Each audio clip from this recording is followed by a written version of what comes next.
在我审视这个充斥着货币幻觉的世界长达70余年后，我必须坦率地告诉你一个绝大多数金融从业者不敢触及的真相：我们正站在一个货币纪元更迭的朦胧拂晓。美元作为全球储备货币的无争议时代已经终结，但这并非意味着它明天就会崩溃，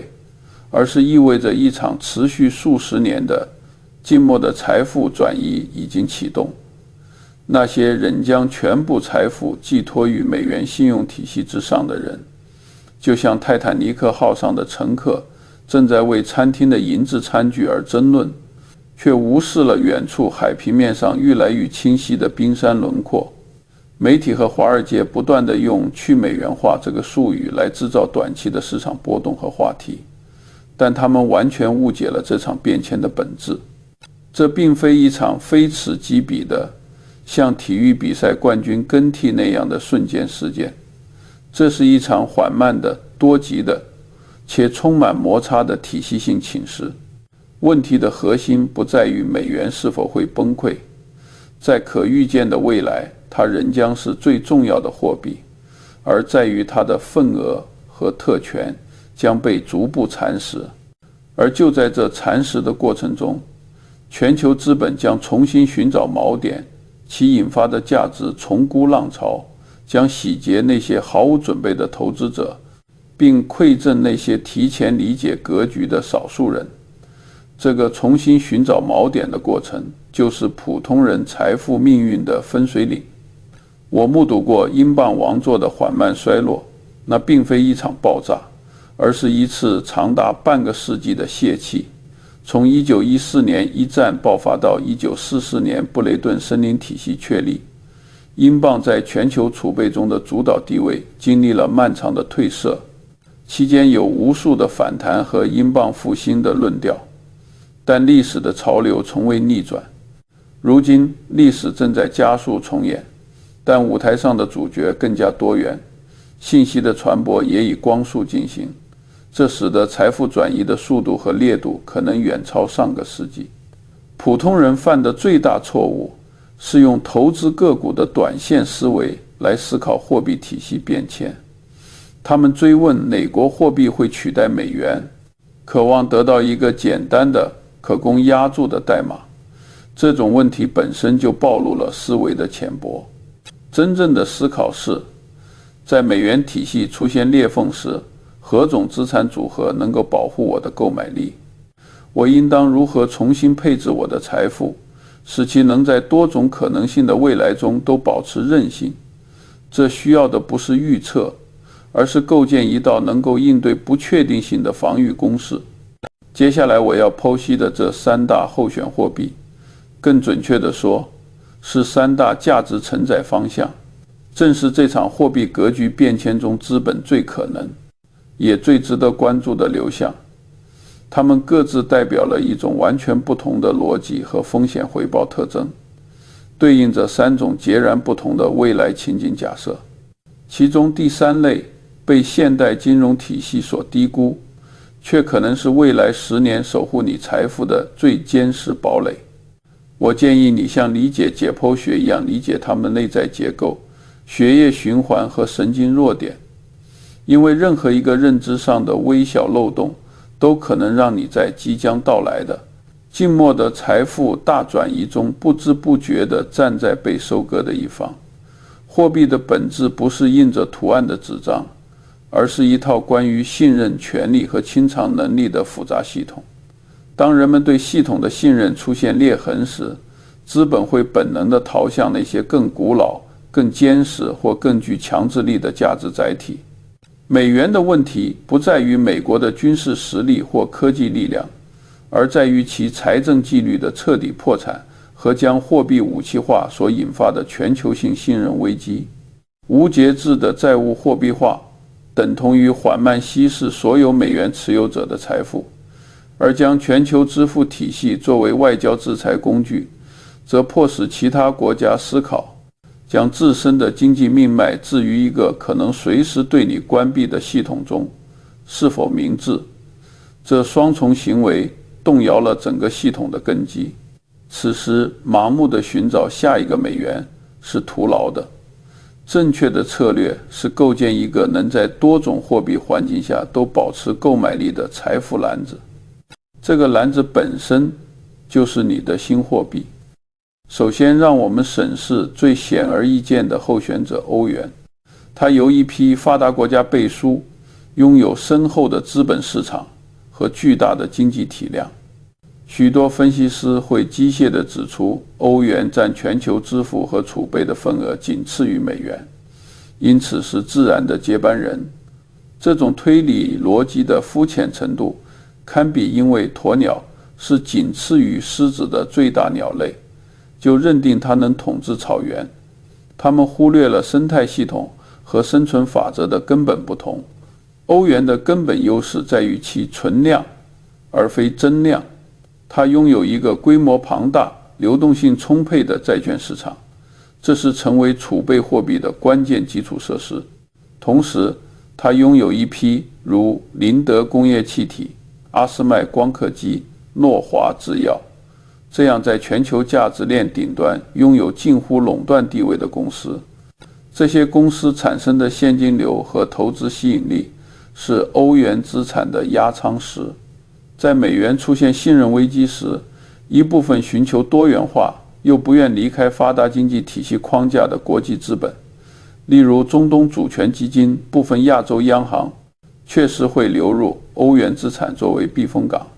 但这仅仅是故事的 A 面，是光鲜的橱窗陈列。现在让我们深入到 B 面，那才是理解欧元作为接班人潜力的关键。它的致命伤并非经济竞争力，而是深植于其基因的政治与财政分裂。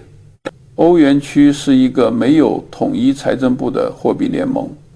这就像试图用胶水粘合一艘船的裂缝，在风平浪静时尚可航行，一旦遭遇风暴金融危机、主权债务危机，裂缝就会急剧扩大。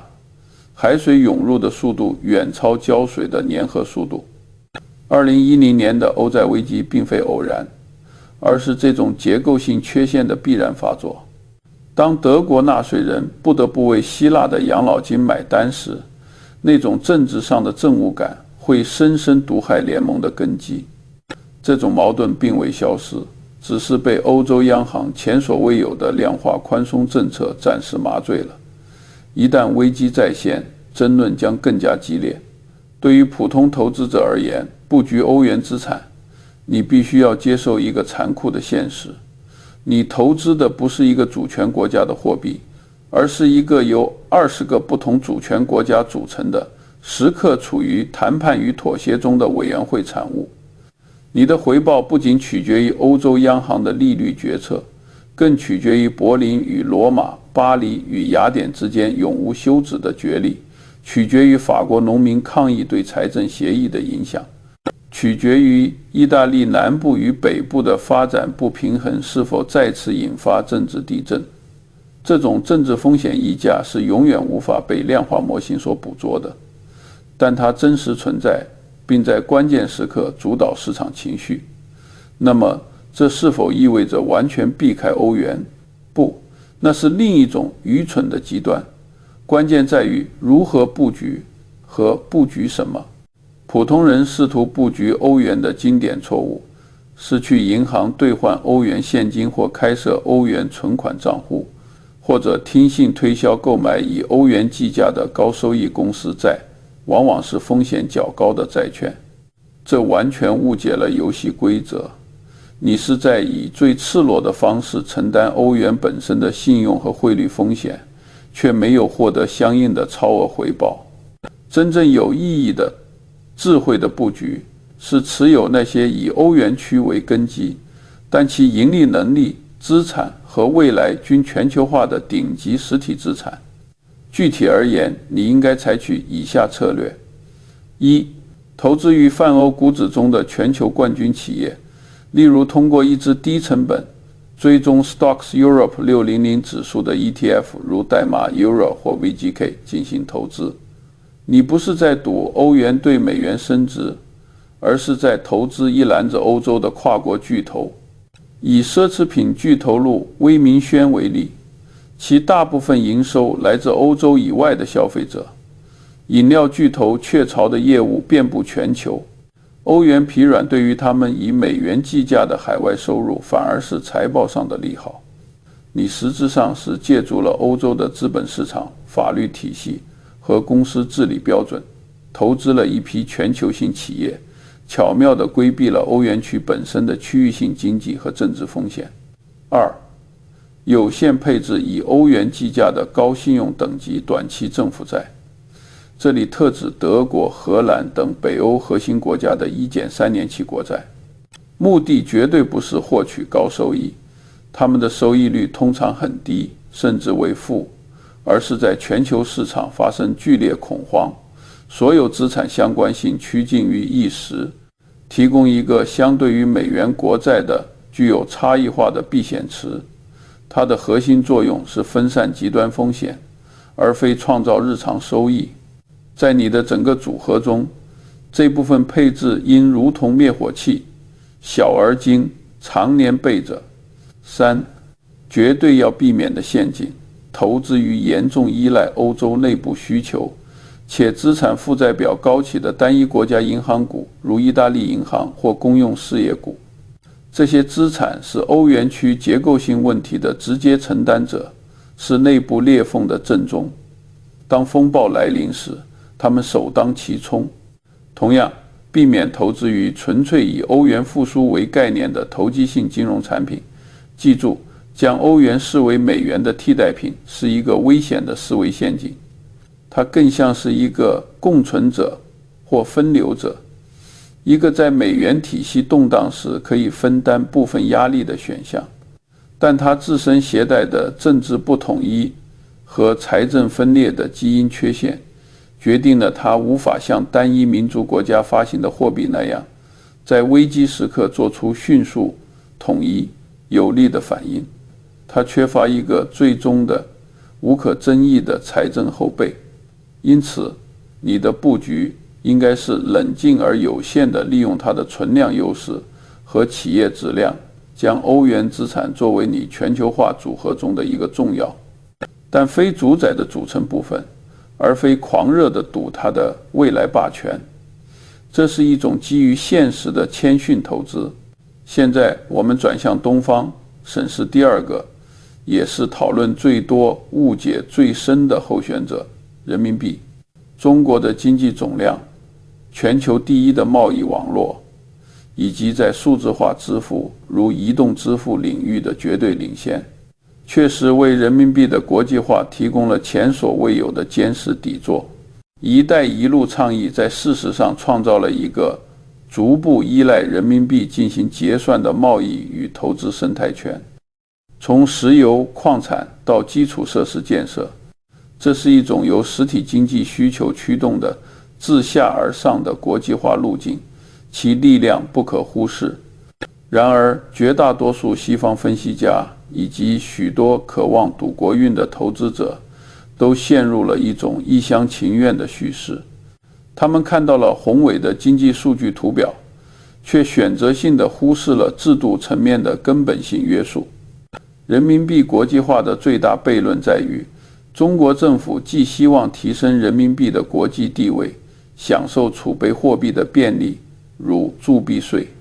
又绝不允许丧失对资本跨境流动和国内金融体系的绝对控制。这二者在本质上存在深刻矛盾。资本的自由流动是货币被广泛接纳为储备货币的前提之一，因为这关乎安全性和便利性，而资本管制则是维护国内金融稳定和政策独立性的核心工具。对于境外投资者而言，投资人民币资产始终面临着一堵透明的玻璃高墙——资本管制。你可以通过设计好的配额渠道，如沪深港通、债券通，进入中国的股市和债市，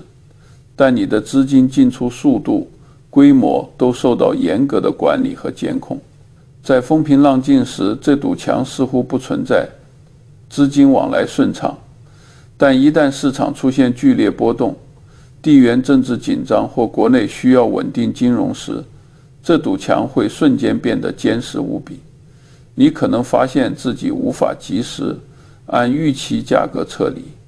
这种潜在的流动性陷阱或政策风险是大型国际机构、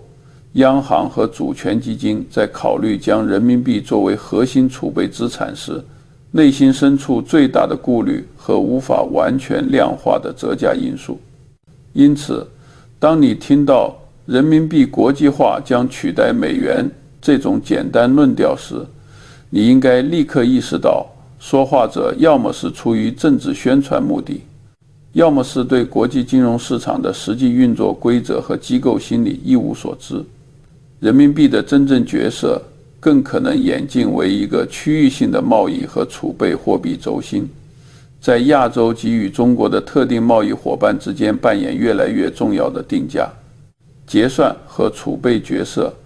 而非在全球范围内像美元那样无处不在、无限制的终极定价和结算货币。它可能成为多元货币体系中重要的一级，而非唯一的顶峰。那么，作为一个普通人，如何理智的、安全的布局人民币影响力上升这一宏大趋势？同样，直接去银行兑换人民币现金，或者开设一个离岸人民币账户，是最拙劣、风险最集中的策略。你需要更具智慧、更间接，从而也更安全的迂回方式。一、投资于中国优质企业发行的离岸美元债。这听起来很矛盾，但正是其中的关键智慧。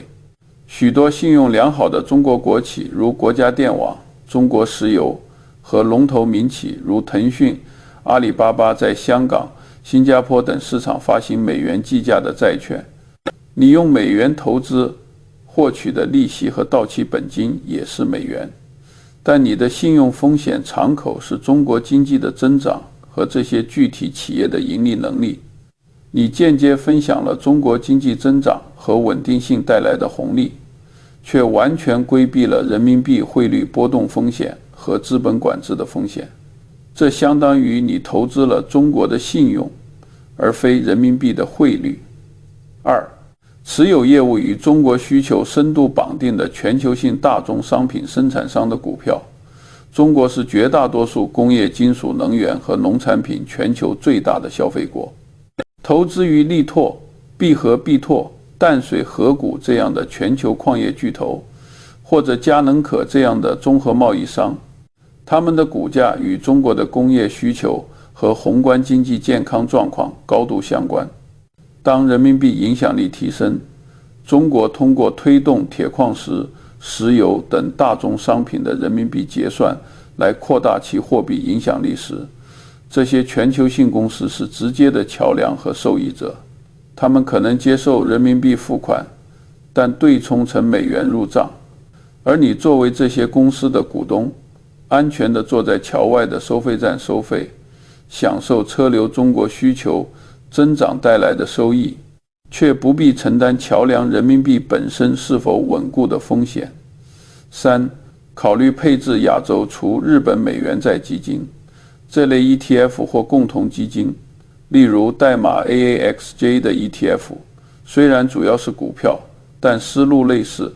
或专门投资亚洲美元债的基金，投资于亚洲地区，包括中国、印度、韩国等企业和机构发行的美元债。它提供了整个亚洲增长区域的信用风险敞口，但基础货币是美元，这同样是一种剥离货币风险，保留区域经济增长信用风险的高级玩法。你必须深刻理解，布局人民币的崛起不等于布局人民币货币本身的升值。前者是一个关于经济影响力和资产价格的广泛的，可通过多种金融工具间接投资的命题，后者则是一个受政策严格管控的、充满不确定性的近乎外汇投机的汇率博弈。聪明人投资前者，他们寻找的是水涨船高时，那些最坚固的船，赌徒才沉迷于后者，试图预测每一道波浪的精确高度。那道资本管制的透明高墙，在中长期内看不到拆除的可能，因此它永远会在人民币的全球顶级储备货币王冠上镶嵌上一道醒目而坚实的裂痕，限制了其最终的高度。最后，我们来到最古老、最被现代金融体系所嘲弄，却可能是我本人在这个议题上最为重视的方向——黄金。它不是任何国家或央行的法币，它没有利息，它储存需要成本，它无法被鼠标点击生成。在华尔街量化分析师的屏幕和算法模型里，它是一个野蛮的遗迹，一个零收益率，因此理论价值因为零的资产。然而，正是这些在太平盛世被视为缺点的特质，在全球信用体系出现深度质疑的时期，构成了它无与伦比、无法替代的优点。黄金的本质是一种非信用资产，它的价值不依赖于任何政府、央行或机构的承诺和偿付能力，它本身就是清偿手段。当人们开始担忧美元、欧元或人民币背后的国家信用、债务可持续性以及政策可靠性时，黄金便从一种普通的贵金属商品瞬间转变为一种检验所有纸币信用的终极试金石和财富避难所。它不是用来取代美元进行日常支付和交易的，那是数字货币和稳定币试图做的事。它是用来在危机时刻回答什么才是真正的钱这个根本问题的。当前市场对黄金最流行也最致命的误判，是试图用短期实际利率经通胀调整后的利率和美元指数 DXY 的强弱来机械地框定其价格波动区间。当美联储加息，美元走强时，分析师们就依据模型宣布黄金的熊市到来，这完全是只见树木不见森林的短视。驱动黄金长期走势最核心的变量是全球主要储备货币发行国，尤其是美国的财政健康状况和信用前景，以及由此引发的全球地缘政治风险溢价。当全球各国央行不仅是中国、俄罗斯，还包括波兰、新加坡，甚至欧洲央行本身都在持续的静默地增持黄金储备，作为其外汇储备多元化的核心举措。而同时，全球政府债务总规模飙升至二战以来的最高水平时，你应该听到的不是加息周期下的技术性利空杂音，而是整个法币信用体系根基松动所发出的低沉而持久的巨大轰鸣。央行是世界上最知情的投资者群体，他们的行动比任何分析师报告都更值得关注。对于普通人而言，布局黄金最大的认知和行为障碍往往不是理念，而是不知道如何正确、高效且安全地持有。许多人去金店购买金饰或投资性金条，这虽然直接，但面临显著的存储安全、保险成本，以及未来变现时高昂的鉴定费和可能的价格折让。也有人去买金矿公司的股票，但这引入了额外的公司经营风险、管理风险、成本风险，以及股市本身的系统性波动风险，使你持有的东西偏离了黄金本身纯粹的货币属性对冲功能。因此，正确的布局方式必须平衡安全性、流动性、成本效益和资产纯粹性。我建议采用分层策略：一、核心持仓占黄金配置的70%减80%，实物黄金 ETF。例如，在美上市的 SPDR Gold Shares、GLD 或 eShares Gold Trust， 你购买的是基金的份额，而该基金背后是存放在伦敦等地金库中的实物黄金条块。它完美解决了个人存储、安全和保险的难题，并在主要证券交易所交易，流动性极佳。这是大多数普通投资者接触纯粹黄金敞口最有效、最便捷的核心工具。，AU 的年费率通常更低，长期持有成本更有优势。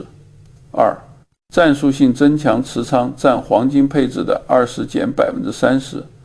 黄金矿业股 ETF， 例如 VanEck Gold Miners ETF GDX 或 VanEck Junior Gold Miners ETF GDXJ， 这属于增强型或杠杆型配置。金矿股的整体表现与金价高度相关，但弹性更大，因为当金价上涨时，优质矿企的利润增长幅度会远超金价涨幅，因其成本相对固定。但切记，这放大了波动和风险，因此只应占你黄金总敞口的一小部分，并优先考虑投资一篮子矿企的 ETF， 以分散单一个股风险。3. 完全避免的领域，除非你是专业交易员，否则应彻底避免黄金期货、高杠杆的黄金差价合约、CFD 或复杂的黄金结构性产品。你布局黄金的初衷是为了对冲系统性金融风险，是为了在危机中存活，而这些高杠杆衍生品本身就能在系统性风险全面爆发前，因市场的短期剧烈波动而让你爆仓出局，这彻底违背了持有黄金的根本目的，是本末倒置。在美元体系出现裂缝的时代，黄金在你组合中扮演的角色不是追逐阿尔法的赚钱工具，而是购买贝塔的财富保险单。你每年为你的房子缴纳火灾保险费，并非指望房子被烧掉来获利，而是为了防范那一旦发生就将造成无法承受损失的小概率灾难事件。同样，将你总金融资产的 5% 到 15%， 具体比例取决于你对当前全球风险程度的个人评估，配置到以实物黄金 ETF 为核心的资产上，就如同为你全球的纸币资产、债券和股票购买了一份信用体系火灾险或极端风险保险，它的价格可能在很长时间内蛰伏不动，甚至小幅下跌，让你感到无聊和怀疑。但一旦真正的黑天鹅事件发生，例如一场意外的重大主权债务违约引发连锁信任危机，或一次激烈的货币武器化行动导致某个区域彻底寻求替代方案，这份保险的价值就会瞬间凸显，其涨幅可能足以弥补组合中其他风险资产的损失，从而保全你的整体购买力。这就是保险的意义。平时默默付出保费，难时获得补偿以存活。关于这个布局的最后窗口，我的理解是，它并不在于金价处于某个具体的技术点位，而在于全球债务问题被货币化，即央行通过持续印钞来消化债务的共识被市场普遍彻底的接受和定价之前，在于地缘政治紧张尚未发展到不可挽回的激烈对抗阶段之前。当冲突公开化，恐慌成为共识，所有人都蜂拥冲向黄金时，其价格可能早已脱离地心引力，而那时市场的流动性可能会以你意想不到的方式发生扭曲甚至枯竭。真正的布局是在平静中，在无人问津甚至备受嘲讽时，基于逻辑和历史的判断，默默而坚定地完成。现在可能就是这样一个窗口期，因为多数人仍沉迷于股票市场的狂欢和利率的细微变化，构建你的去美元化时代财富方舟。一个可执行的行动计划，现在让我们将这3个方向融合起来，摒弃空谈，为你构建一个切实可行的非专业出身的长期投资者也能理解的资产配置行动框架。记住，我们的终极目标不是压住哪一个会赢，也不是追求短期爆发式的回报，而是在这场可能持续数十年的货币格局漫长变迁中，让你的财富之舟能够平稳航行，抵御风浪，最终安全抵达彼岸。一个基础的配置建议蓝图，适用于具有长期视角、寻求财富保值的投资者。假设你的可投资金融资产总值为 100%， 请注意，这不包括你的自住房产，这是生活资料和另一种形式的实物资产。你的养老社保以及应急现金。基石层占可投资资产的 35%、-45%。本土核心资产与高流动性安全垫，你所在国家的优质股票资产，例如通过低成本的宽基指数基金，如美国的标普500指数 ETF， 代码 SPY 或 VO， 或其他国家的核心股指 ETF 持有。这是你分享本土经济增长的根基，不可完全抛弃。短期国债与高质量现金等价物足以覆盖1-2年家庭生活支出的金额，存放在最安全的货币市场基金或短期国债中。这部分提供终极安全感和流动性，确保你在任何市场风暴中都不会因为需要支付账单而被迫在低点卖出长期资产。这是你心理和财务的压舱石。防御非多元化层占可投资资产的 55%、-65%， 全球分散的去美元化缓冲组合。在这部分中进行如下精细化分配：欧元方向占本层 20%， 即约占总资产的 11%、-13%。通过一支低成本的 Stocks Europe 600 ETF 如 Euro 或 VGK 实现。记住，你持有的是欧洲的全球企业，不是欧元现金。人民币非亚洲方向占本层 20%， 即约占总资产的 11%、-13%。通过亚洲美元债 ETF， 例如 EMB， 虽然包含全球新兴市场，但亚洲权重高，或专门投向亚洲美元债的主动基金和一部分全球综合矿业 ETF， 如 CEPS-ME 或 PIX-ME 的组合来实现，比例可为各一半。前者获取信用敞口，后者挂钩实体需求。黄金方向占本层 30%，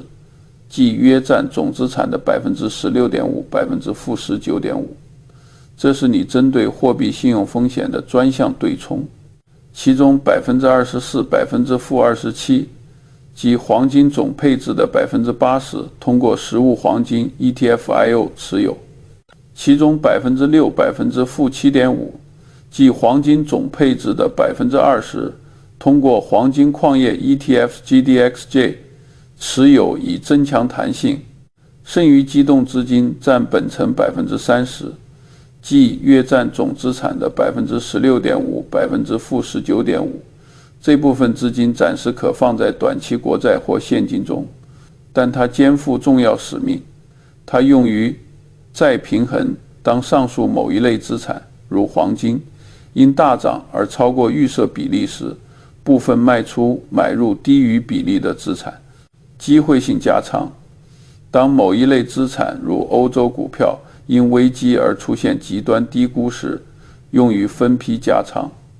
你的具体行动清单从现在开始。第一步，本周内完成诊断与盘点，拿出纸笔或打开电子表格，彻底审视你现有的全部投资组合，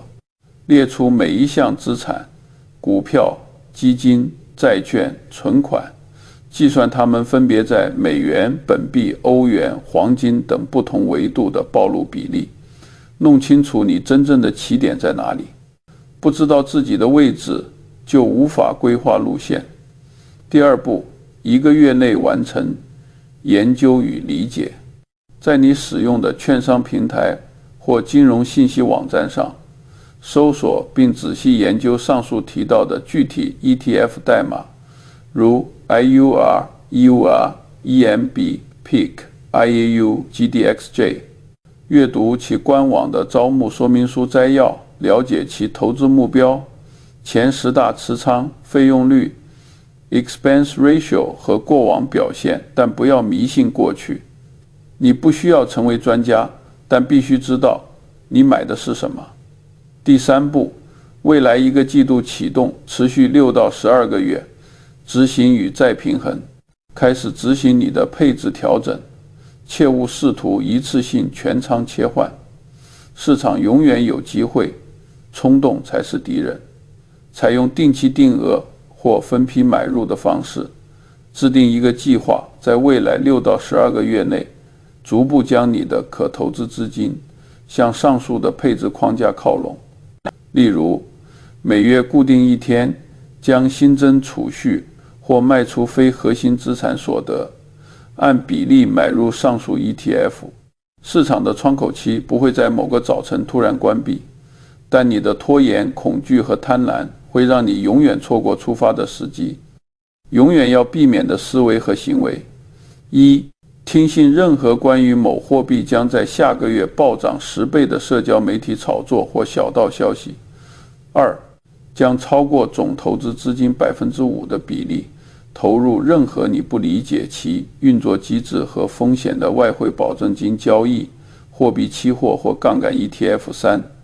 因为某个资产类别，比如黄金，连续几个月不涨甚至下跌，就情绪化的彻底抛弃整个经过深思熟虑的配置框架。纪律是长期成功的唯一伴侣。货币秩序的变迁是文明史上最缓慢也最强大的潮流之一，它由无数的政治决策、经济博弈和技术变革汇聚而成，不会顾及任何个人的感受和仓位。在这个宏大的历史进程中，个人投资者最大的风险并非做出了一个不够完美的选择，而是因为恐惧、迷茫或懒惰而毫无选择，将自己和家庭财富的命运完全被动地寄托于一个正在出现清晰裂缝的单一体系之上。我一生信奉并从中获益匪浅的准则是：如果我知道自己会死在哪里，我就永远不去那里。在去美元化这个漫长的历史剧本中，纵观金融史，大多数人可能会死在2种地方：一是固执地停留在纯粹的美元现金和债券中，看着自己的购买力被持续的财政赤字货币化和通胀无形侵蚀，如同温水煮青蛙；二是盲目的情绪化地冲向某个他们并不真正理解的替代品。无论是某种热门外币还是加密货币，在剧烈的波动、复杂的规则和潜在的政策风险中输光大部分本金。你的任务因此变得异常清晰，运用理性，远离这2个显而易见的财富坟场。通过构建并坚定持有一个包含本土核心资产、欧洲优质企业股权、亚洲美元信用以及终极货币保险黄金的多元化、非情绪化组合，你实质上为自己建造了一艘具备多个密封舱室的方舟。这艘方舟不追求在风平浪静、阳光明媚时比那些豪华快艇跑得更快，那只是虚荣。它只确保在滔天巨浪和狂风暴雨袭来时，你和你所珍视的财富能够因为结构的坚固和设计的冗余而存活下来，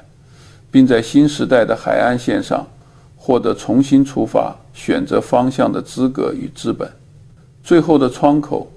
从不在于市场价格图表上的某个神秘点位，而在于你的认知完成升级的那一刻。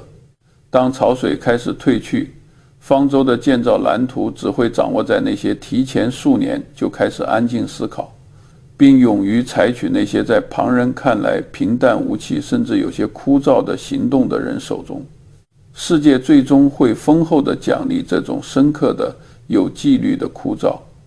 正如他在历史上总是无情地惩罚那些追求肤浅刺激和即时满足的群体。现在信息已经铺陈在你面前，你是否已经准备好放下对简单答案和快速致富秘诀的徒劳追逐，